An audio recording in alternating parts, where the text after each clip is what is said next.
Olá pessoal, tudo bem com vocês?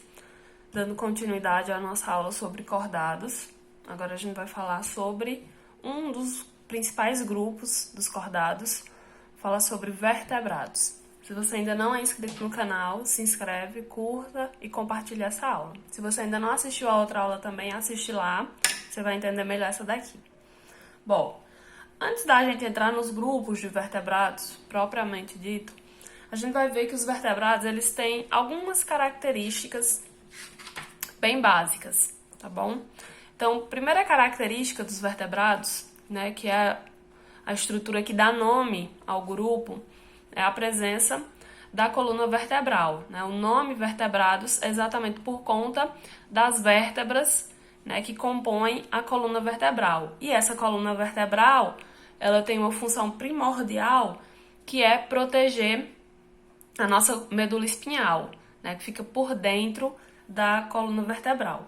Além disso, como prolongamento, né, como se fosse uma extensão da coluna vertebral, nós vamos ter uma caixa, né, uma estrutura em forma de caixa chamada de crânio. O crânio ele vai proteger a outra parte, né, do nosso sistema nervoso, que é o nosso encéfalo. O crânio, né, dependendo do grupo de vertebrados, ele pode ser completo ou ele pode ser incompleto. E aí o animal ele também vai receber outra denominação, que é nesse caso aqui, ó. A gente vai ter os animais agnatos e os gnatostomatos, os nomes estranhos, né? Agnatos são aqueles animais em que a estrutura craniana ela não se formou ainda por completo.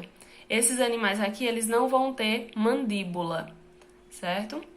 Então, falta esse osso, né? A mandíbula, no nosso caso, é esse osso que forma o nosso queixo.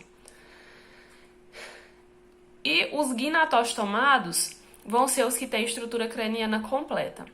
Bom, só quem é agnato é um grupo, né, de peixes, a gente chama de peixes agnatos ou ciclostomados.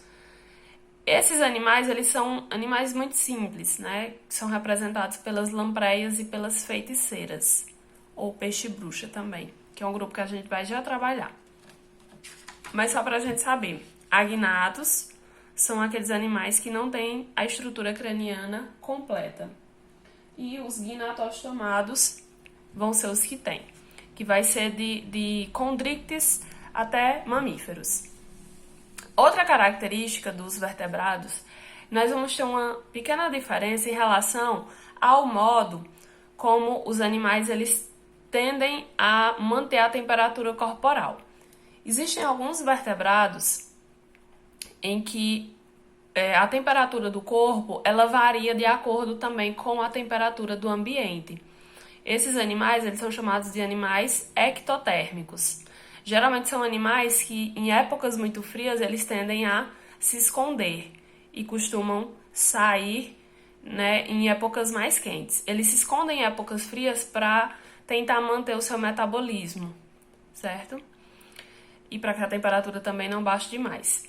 Os ectotérmicos vão de peixes, né, peixes de modo geral, condríctes, osteíctes, agnatos, anfíbios e répteis. Já os animais endotérmicos são aqueles que a temperatura do corpo não depende da temperatura do ambiente, né? A temperatura corporal, ela depende do metabolismo interno.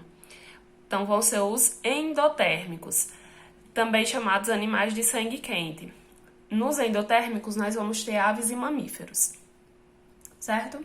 Então, entrando agora para os grupos, né, de vertebrados, de um modo geral, a gente vai começar com os peixes agnatos.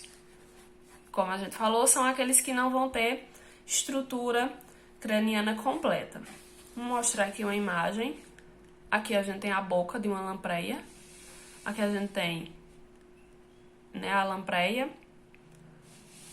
Aqui a gente tem outro animal chamado de feiticeira ou de peixe-bruxa. Você vai olhar e vai dizer assim, mas isso é uma cobra, né?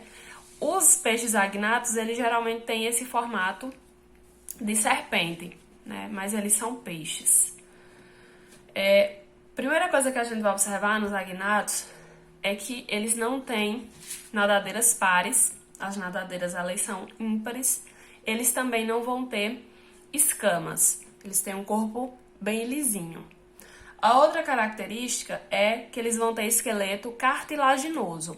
E aí alguém pode ficar com dúvida assim, oxe, mas e vertebrado pode ter cartilagem, um esqueleto todo de cartilagem? Pode, né? A estrutura de coluna vertebral, ela não precisa necessariamente ser uma estrutura óssea, né? E para os peixes, ter um esqueleto cartilaginoso é extremamente vantajoso, porque diminui o peso do corpo e facilita, né, o nado nesses animais. Esses animais eles também vão apresentar uma estrutura chamada de válvula espiral. Essa válvula espiral são dobras que existem no intestino desses animais e aumenta a capacidade de absorção de nutrientes. Brânquias, fazendo com que a respiração desses animais ela seja respiração branquial. E aí, como essa respiração branquial? A água ela vai entrar pela boca, né, passando pelas brânquias e saindo por essas fendas aqui, ó, por esses buraquinhos, né?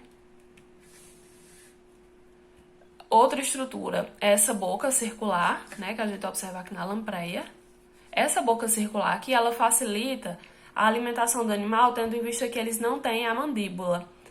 Essa boca circular, principalmente no caso da lampreia, facilita a alimentação porque a lampreia ela é um animal ectoparasita. Aqui, ó, essa estruturazinha aqui de dentro é uma língua. Ela tem uma língua cheia de dentes. Esse animal aqui, ele gruda num peixe, por exemplo, e aí, como essa língua ela é cheia de dentes, ele consegue furar um buraco dentro no animal, na pele do animal, e aí ela consegue entrar, e aí ela se alimenta, né, de tudo que existe dentro do animal. Depois, quando ele morrer, ela solta e vai parasitar outro. Então, ela é um animal ectoparasita. No caso da feiticeira, né, do peixe bruxa, também pode ser chamada assim, ela se alimenta de peixes mortos, ela se alimenta de cadáveres. Então, ela é um animal necrófago, certo? E a última característica é a fecundação externa. Esses animais, existem alguns de ambientes marinhos, mas a maioria deles é de água doce, certo? Sempre aquáticos, ok? Próxima aula a gente fala sobre condrictes e osteites. Beijo pra vocês!